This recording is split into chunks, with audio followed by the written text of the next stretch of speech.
राधे कृष्ण आप सभी को। माघ मास में दूसरे दिन की कथा। कल पहले दिन की कथा में हमने सुना कि एक ऋषि ने राजा दिलीप को माघ महीने के बारे में बताया। तब राजा दिलीप ने उनसे पूछा कि मुझे माघ महीने के बारे में विस्तार से बताइए। ऋषि कहने लगे कि राजा, भगवान सूर्य बहुत जल्दी उदय होने वाले हैं, इसलिए ये समय हमारे लिए गंगा स्नान का है, कथा सुनाने का नहीं। तो आप स्नान करके अपने घर को जाओ और अपने गुरु श्री वशिष्ठ जी से इस महत्व को सुनो। और इतना कहकर वो ऋषि स्नान करने के लिए चले गए। राजा भी उस सरोवर में स्नान करके अपने राज्य को लौट आया। रानी के पास जाकर उसने ऋषि की सब बात रानी को सुनाई। राजा दिलीप ने रात को आराम से सोकर सुबह के समय अपने गुरु वशिष्ठ जी के पास जाकर उनके चरण छुए, उन्हें प्रणाम किया और तपस्वी के बारे में सब कुछ बताया। और अपने गुरु वशिष्ठ जी से कहने लगे कि हे गुरुदेव, आपने मुझे सब कुछ सिखाया। आचार्य नीति, दंड नीति, राज्य धर्म, चारों वर्णों के चारों आश्रम, दान कैसे किया जाता है, उसका विधान क्या होता है, यज्ञ कैसे किया जाता है, व्रत कैसे किया जाता है, भगवान विष्णु की आराधना कैसे की जाती है, सब कुछ बताया। अब आप मुझको माघ स्नान के बारे में बताइए। इसके स्नान की विधि क्या है, सब कुछ समझाइए।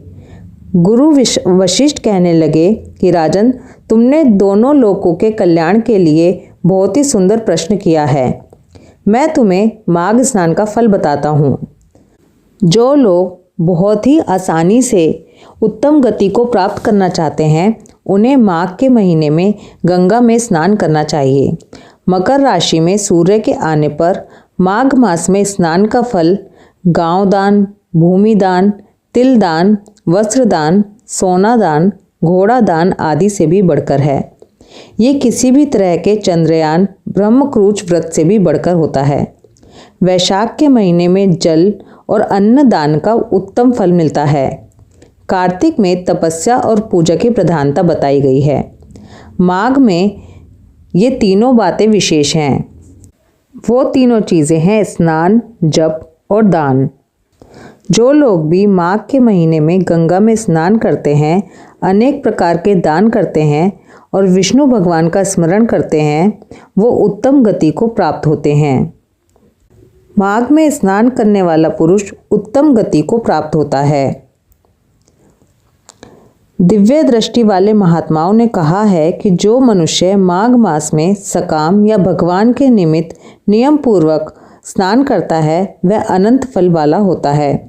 उसको शरीर की शुद्धि, प्रीति, ऐश्वर्य तथा चारों प्रकार के फलों की प्राप्ति होती है।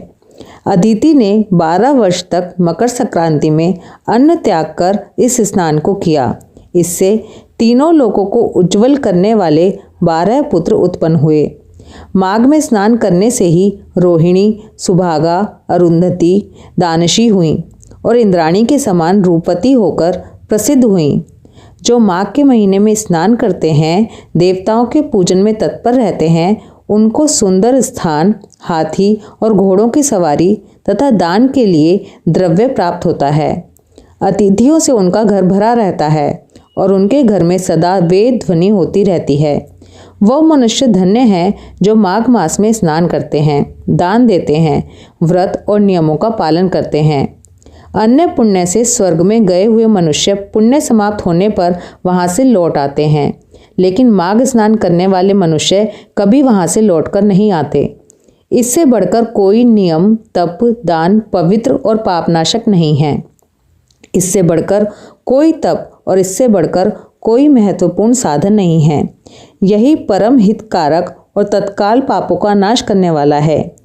एक समय महर्षि भृगु ने मणि पर्वत पर विद्याधर से कहा था, जो मनुष्य माघ के महीने में जब उषा काल की लालिमा बहुत अधिक हो, गांव से बाहर नदी या पोखरे में नित्य स्नान करता है, वो पिता और माता के कुल की 7 पीढ़ियों का उद्धार करके स्वयं देवताओं के समान शरीर धारण करके स्वर्गलोक को चला जाता है। ये सब सुनकर राजा दिलीप ने पूछा कि हे गुरुजी, कृपया करके बताएं, महर्षि भृगु ने किस समय मणि पर्वत पर विद्याधर को धर्म उपदेश किया था। ये सब सुनने की मेरी बहुत इच्छा है। इस पर वशिष्ठ जी बोले, हे राजन, प्राचीन काल में एक समय 12 वर्षों तक वर्षा नहीं हुई, जिससे प्रजा त्राही त्राही करती हुई 10 दिशाओं में चली गई। उस समय हिमालय और विंध्याचल पर्वत के बीच का प्रदेश खाली हो गया। यज्ञ, हवन, जप और वेद धन आदि सब बंद हो गए। समस्त लोकों में उपद्रव होने लगा। धर्म का तो लोप ही हो गया। भूमंडल पर फल, मूल, अन्न और पानी की बिल्कुल कमी हो गई। उस समय नर्मदा नदी के तट पर महर्षि भृगु का आश्रम था। वे अपने आश्रम से शिष्यों सहित निकलकर हिमालय पर्वत की शरण में गए। कैलाशगिरी पश्चिम में मणिकूट नाम का पर्वत था, जो सोने और रत्नों का बना हुआ था। उस परम रमणीय श्रेष्ठ पर्वत को देखकर अकाल पीड़ित महर्षि भृगु का मन बहुत प्रसन्न हो गया। उन्होंने वहीं पर अपना आश्रम बना लिया। इस पर्वत की चोटी नीली और नीचे का हिस्सा सुनहरी होने से सारा पर्वत पीताम्बरधारी श्री भगवान की तरह से लग रहा था। पर्वत के बीच बीच का भाग नीला और बीच बीच में कहीं कहीं सफ़ेद स्फटिक होने से तारों से युक्त आकाश जैसी शोभा लग रही थी। रात के समय वह पर्वत दीपकों की तरह चमकती हुई दिव्य औषधियों से पूरित किसी महल की शोभा को प्राप्त होता था। वो पर्वत के शिखर पर बांसुरी बजाती और सुंदर गीत गाती हुई किन्नरें हों तथा केले के पत्तों की पताका से अत्यंत शोभा को प्राप्त हो रहा था। ये पर्वत नीलम, पन्ना, पुखराज तथा इसकी चोटी से निकलती हुई रंग बिरंगी किरणों से इंद्रधनुष के समान प्रतीत होता था। स्वर्ण आदि सब धातुओं से तथा चमकते हुए रत्नों से चारों ओर फैली हुई अग्नि ज्वाला के समान शोभायमान थी।